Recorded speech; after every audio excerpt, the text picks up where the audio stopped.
नंगौ दिनै 19 एप्रिल मुंख्लं फोरदाना दैमारि मुंख्लं जानाय सान आरो बेखौ जोङो थांनाय 25 बोसोर जोङो बिथांनि बे मुंख्लं जानाय सानखौ जिल्ला आफाद हिसाबै जों फालिबोबाय थादों। देग्लाय जिहेतु माने 25 बोसोर मोनफैबाय बेखौ जों एसे गाजा गोमजायै जोङो खुंनो थाखाय आखायाव लादों।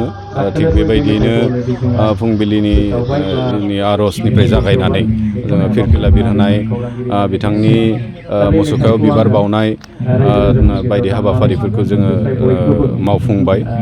दंफां गायनाय हाबाफारि जों मावफुंबाय। दायो जोंहा दङ हाबाफारि हिसाबै सेमिनार मुंख्लं बिथांनिखौ गोसोखांनानै बिथांनि जिखिनि बर' ससाइटिनि थाखाय जि बिहोमा बिथांनि जि बर' हारिनि थाखाय मावनानै गालांनाय खामानिफोर बेफोरखौ लानानै एसे आल'सना जों खालामलायनो थाखाय मोनसे सेमिनार जों लादों। आरो बेवहाय माने मुख्य आल'सक हिसाबै जोंहा दङ दुलाराय बर' फरायसा आफादनि मानगिरि आफादगिरि।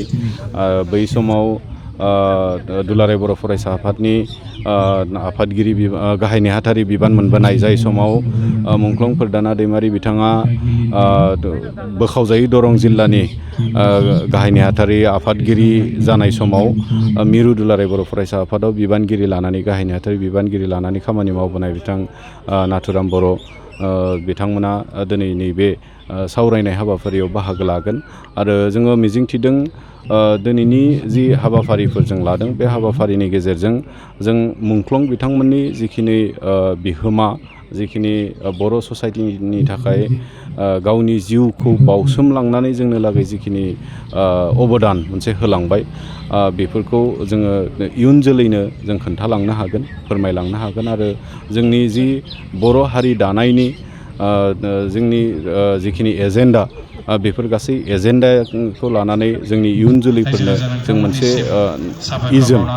इजोमखौ जों माने सोनानै गालांनो हागोन जों बेखौ मिजिंथिदों। आरो बेफोरबायदि हाबाफारिनि गेजेरजों जोंनि जाय मुंख्लं बिथांमोना गावनि आगोमा जिउखौ बावसोमलांनानै जोंनो थाखाय जि मोनसे दिनै एसे गोजोननि थासारिखौ लाबोनानै होफैदों, एटलिस्ट गोजोनथिनि माने मोनसे बिगिनिङा दिनै जाबाय। गोजोन मोनसे थासारि जोंनि गेजेराव फैनो लाबाय, खौसेथि जोंनि गेजेराव फैनो लाबाय।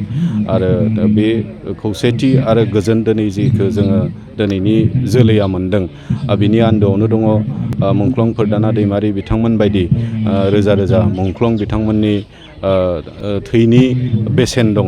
दा बेनिखाय बे बिथांमोननि बे बावसोमलांनायखौ जों अराय गोसोखांनांगोन, जोङो बिथांमोनखौ मान होनांगोन। आरो थिग बेबायदियैनो जों बिथांमोनखौ गोसोखांनायनि गेजेरजों बिथांमोननि सानथौ सानस्रिफोरखौ जोङो सावरायलायनायनि गेजेरजों गोसोखांलायनायनि गेजेरजों जोङो मावफुंलांनांगोन। बिथांमोननि जि आधुरा थालांनाय मावनो गोनां खामानिफोरखौ जों इयुन जोलैफ्रा जों मावफुंनांगोन। आरो दिनैनि बे हाबाफारिनि गेजेरजों बेखौनो मोनसे मेसेज हिसाबै आं हरनो नंदों जे बिथांमोननि जि थैनि बेसेनजों बायजानाय जि मोनसे खौसेथि आरो गोजोननि मोनसे जि आबहावा दिनै बारदों, बे गोजोन आरो खौसेथिखौ बाहाल लाखिनो थाखाय साफ्रोमबो रायजो राजाफ्रा आवगायबोनांगौ आरो खामानि मावनांगौ। जिउ जारिमिन हिसाबै बेबायदि जोङो दिनै सथिक बेबायदि जों दिहुननो हानाय जायाखै, खारन बेबायदि कालेक्सन जोंनि आखायाव गैयामोन। खिन्थु जोङो मोनसे सबिनेर दावहारु बड'लेण्ड दावहारु मुंख्लं फोरदाना दैमारि होननाय मोनसे सबिनेर जों दिहुनदों। आरो आसा खालामदों सिगांबो मोनसे बेबायदि बिथांनि जिखिनि लिरना गालांनाय खन्थाइ रायथाइ बेफोरखौ माने लानानै मोनसे सुजुनाय लेखा दङ।